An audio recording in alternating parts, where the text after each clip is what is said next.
नमस्कार प्रेक्षकांनो, ठरलं तर मग मालिकेच्या आजच्या म्हणजेच 6 मेच्या भागात आपल्याला एक जबरदस्त असा ट्विस्ट पाहायला मिळणार आहे. पण त्याआधी जर तुम्ही माझ्या चॅनलवर नवीन असाल तर चॅनलला प्लीज सबस्क्राईब करा.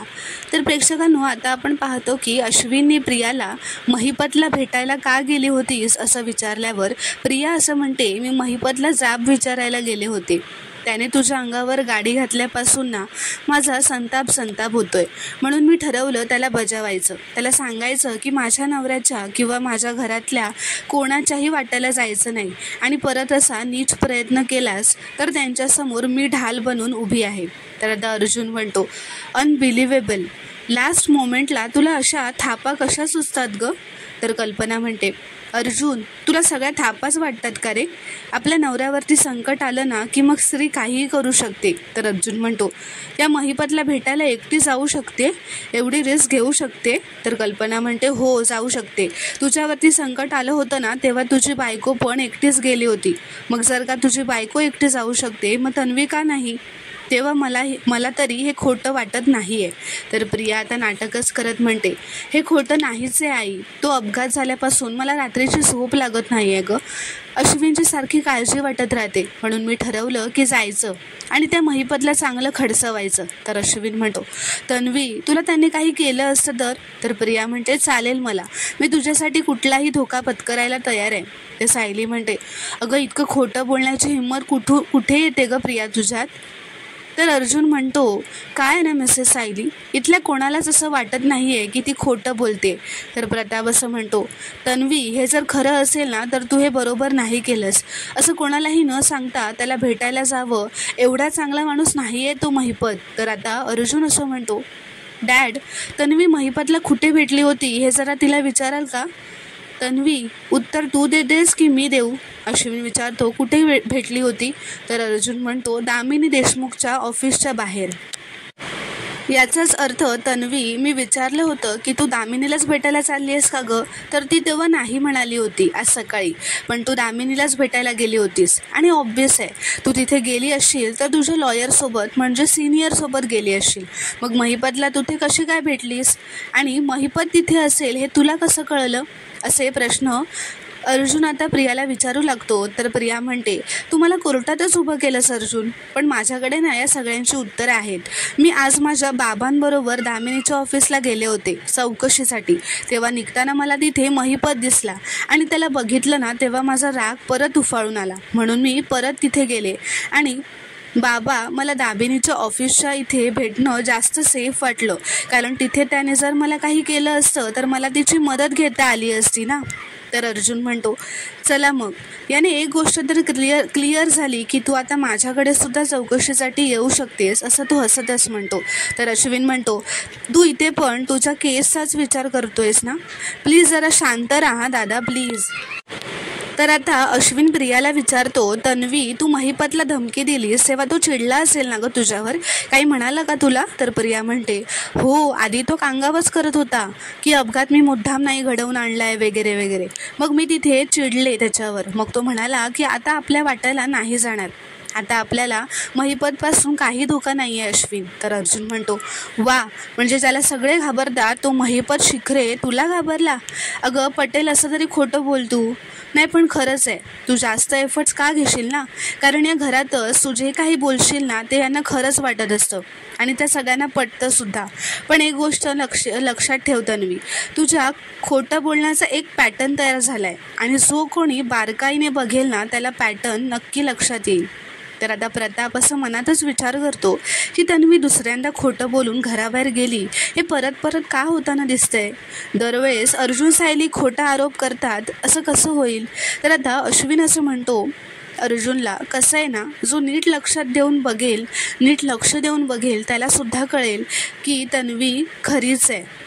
पण तुम्हाला तो बघायचाच नाही आहे ना.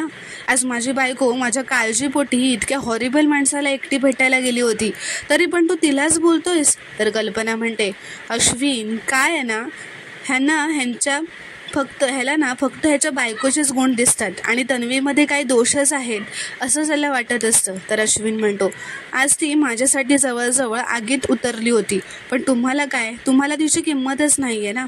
तर आता अश्विन म्हणतो, आज एवढी मोठी रिस्क घेतली, ते शेवटचं हा प्रिया, ते शेवटचं हा तन्वी, यापुढे कधीच असं करायचं नाही. तर प्रिया म्हणते, अश्विन, मी जे काही केलं ते तुझ्यावरच्या प्रेमासाठी केलं, पण तुम्हाला माझी इतकी काळजी वाटेल असं मी परत काहीही करणार नाही, असं ती नाटकच करत म्हणते. तर कल्पना म्हणते, अर्जुन, तन्वीवर आता नवीन आरोप करणं बंद कर आणि हेच तुझ्या बायकोला सुद्धा सांग. कल्पना म्हणते, अश्विन, तन्वी, आता ना मला इथे अजिबात थांबायचं नाही आहे, आपण आत जाऊन बोलूयात खोलीत, असं म्हणत ते तिथून निघून जातात. पण प्रताप तिथेच थांबतो. अर्जुन म्हणतो, मम्माच्या डोळ्यावरची पट्टी कधी निघेल काय माहिती, असं म्हणत तो वर त्याच्या खोलीत निघून जातो. आता कल्पना, प्रिया व अश्विन त्यांच्या खोलीत आलेले असतात.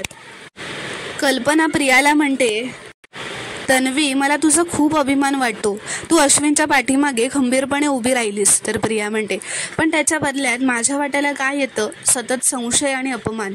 सायली आणि अर्जुनचा माझ्यावर कधीच विश्वास बसणार नाही आहे का गाई. तर कल्पना म्हणते, अगं नको बसू दे. तर अश्विन म्हणतो, तन्वी, तू दादा आणि सायलीचं बोलणं मनाला लावून घेत जाऊ नकोस ग, तुला किती वेळा सांगितलं, आम्हाला तुझा खरेपणा कळतोय ना, ते पुरेसं आहे. तर आता कल्पना असं म्हणते, आम्ही कायम तुझ्यासोबत असणार आहोत तन्वी, कारण कोणावर विश्वास ठेवायचा आणि कोणावर नाही हे मी हल्ली चांगलं शिकले.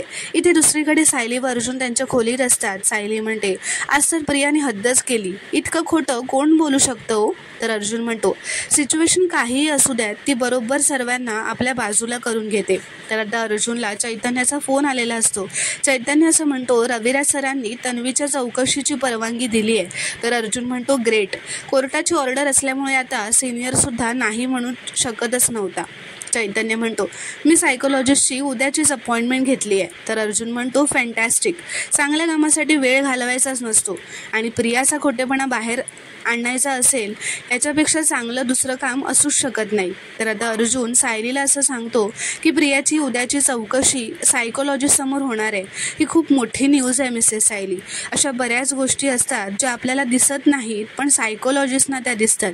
प्रिया कशी बोलते, तिचे बोलताना ती कुठे पॉज घेते, तिचे एक्सप्रेशन्स कसे आहेत, चेहऱ्यावरचे हावभाव कसे आहेत, बॉडी लँग्वेज, या सगळ्यावरून त्यांना कळतं की प्रिया खोटं बोलते. तर सायली म्हणते, म्हणजे तिने आधी चौकशीला नाही म्हणून मूर्खपणाच केला ना. तर अर्जुन म्हणतो, एक्झॅक्टली, आता तिलासुद्धा कळेल की आधीच तिने चौकशीला हो म्हणायला हवं होतं. आता तिला आपल्यासमोर नाही तर सायकोलॉजीसमोर तिला उत्तरं द्यावी लागणार आहे. तर सायली म्हणते, आज खोटं बोलून ती निसटून गेली आहे, पण उद्या काय करेल, उद्या ती पकडली जाईलच. तर अर्जुन म्हणतो, खोटं बोलणाऱ्याचा एक प्रॉब्लेम असतो, आपण काय खोटं बोललो हे नीट लक्षात ठेवावं लागतं आणि ते लक्षात राहत नाही, म्हणून ती माणसं चुकेल, तन्वीसुद्धा चुकेल आणि ती चूक जर सायकोलॉजीसमोर झाली ना तर ती तन्वीला खूप महागात पडणार आहे. तर आता इथे दुसरीकडे कल्पना निघून गेल्यावर अश्विन त्या प्रियाच्या बाजूला येऊन बसतो व तिला बघत असतो. प्रिया मनातच म्हणते, हा असा काय बघतोय, याला खरं कळलं की काय, बाकी सगळे माझ्या विरोधात गेले तरी ठीक आहे पण हा माझ्या टीममध्ये राहायला हवा. तर प्रिया विचारते, असं का बघतोयस अश्विन. तर अश्विन म्हणतो, तुझं हे रूप बघतोय, नवऱ्यावर नितांत प्रेम करणाऱ्या बायकोचं रूप. आपल्या नवऱ्याच्या केसाला जरी धक्का लागला तरी वाघिणीचं रूप घेणारी बायको आहेस तू, असं म्हणून तो तिचं कौतुक करत असतो. प्रिया म्हणते, तुला काही झालं असतं तर कसं सहन करणार होते मी अश्विन, तुझ्याशिवाय कोण आहे माझ्या आयुष्याला खरा अर्थ तू दिलायस, तुझ्यासाठी मी एवढं नाही करू शकणार का. तुला माहिती आहे मला वाटत होतं त्या महिपतचा जीव घ्यावा, पण मी त्याला जाणीव करून दिली की त्याच्या आणि तुझ्यामध्ये मी उभी आहे. तर आता इथे दुसरीकडे सकाळी सायली अर्जुनला म्हणते, आज तर मी देवाकडे प्रार्थनाच केली आहे की प्रियाला आजची चौकशी खूप कठीण जाऊ देत. तर अर्जुन म्हणतो, आपला हा प्लॅन सक्सेसफुल होणारच आहे, डोंट वरी, तुम्ही काळजी करू नका. तर आता अर्जुनचा शर्टाचं बटन तुटलेलं असतं तर सायली ते शिवून देते व ते दोघेही एकमेकांकडे प्रेमाने बघत असतात. तर प्रेक्षकांनो, पुढील भागात आपण पाहणार आहोत की सायली असं म्हणते, सायकोलॉजिस्टच्या उपस्थितीत या चौकशीचा उपयोग होईल का. तर अर्जुन म्हणतो, डेफिनेटली. आता अर्जुन सायकोलॉजिस्टसमोर प्रियाला प्रश्न विचारत असतो. प्रिया चिडतच उभी राहते कारण अर्जुन तेच प्रश्न तिला विचारत असतो मुद्दाम तिच्याकडून खरं काढून घेण्यासाठी. प्रिया चिडतच उभी राहते व म्हणते, मी 1000दा सांगितलंय की भांडणाचा आवाज आला म्हणून मी खोलीच्या बाहेर येऊन बघितलं की मधुभाऊंनी डाव्या खिशातून बंदूक काढली. तर अर्जुन म्हणतो, जस्ट अ सेकंड, गेल्या वेळेस तुझं स्पष्ट स्टेटमेंट होतं की मधुभाऊंनी पिस्तूल कुठून काढलं हे तुला आठवत नाही आहे आणि आता तू डायरेक्ट डावा खिसा असं म्हणतेस. That's all. मिसेस तन्वी खोटं बोलतायत असं तो सायकोलॉजिस्टकडे बघून म्हणतो. तर प्रेक्षकांनो, पुढील भागात काय घडणार हे पाहणं आता खूपच रोमांचक ठरणार आहे. व्हिडिओ पूर्ण बघितल्याबद्दल धन्यवाद. व्हिडिओ आवडल्यास कॉमेंटमध्ये नक्की कळवा व चॅनलला प्लीज सबस्क्राईब करा.